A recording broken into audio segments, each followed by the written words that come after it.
Boss Malayalam season 5 ഒരു അപ്ഡേഷനാണ്. ഇന്നലെ രാത്രി നടന്നൊരു സംഭവമാണ് കേട്ടോ. ഇന്നലെ രാത്രി ഷിജു പറയുന്നുണ്ട് എല്ലാവർക്കും നമുക്ക് താഴെ കിടക്കാം. ബിഗ് ബോസ് ഹൗസിൽ 8 പേരല്ലേ ഉള്ളൂ, എല്ലാവർക്കും താഴെ കിടക്കാം, ബെഡ് എടുത്തിട്ട് താഴെ കിടക്കാം എന്ന് പറഞ്ഞ് എല്ലാവരും സമ്മതിക്കുന്നുണ്ട്. ആ സമയത്ത് ശോഭ അവിടെ ഇല്ല. എല്ലാവരും ബെഡൊക്കെ എടുത്ത് താഴെ കിടക്കുന്ന സമയത്താണ് ശോഭ വരുന്നത്. അപ്പോൾ ശോഭയുടെ കാര്യം പറയുന്നു. അപ്പോൾ ശോഭ എടുത്ത വഴിക്ക് പറയുന്നൊരു ഡയലോഗുണ്ട്, തറയുടെ കൂടെ തറയിൽ കിടക്കാൻ എനിക്ക് സമ്മതമല്ല എന്നുള്ളത്. അഖിലിനെയാണ് തറ എന്ന് ഉദ്ദേശിച്ചത്. തറ എന്ന് വ്യക്തമായിട്ട് തന്നെയാണ് ശോഭ പറയുന്നത്.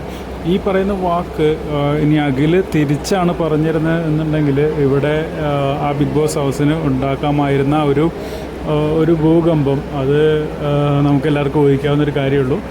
ചിലപ്പോൾ ഫിനാലെ വരെ ഈ ഒരു തർക്കം കൊണ്ടുപോകാവുന്ന രീതിയിലേക്ക് മാറുമായിരുന്നു. പക്ഷേ അഖില് അത് അതിൻ്റേതായിട്ടുള്ള രീതിയിൽ ഒരു അവജ്ഞയോടെ എന്ന് വേണമെങ്കിൽ പറയാം, അത് മൈൻഡ് ചെയ്യാതിരുന്നതുകൊണ്ടാണ് ഇന്നലെ രാത്രി ഒരു വിഷയമാവാതെ അത് തീർന്നത്.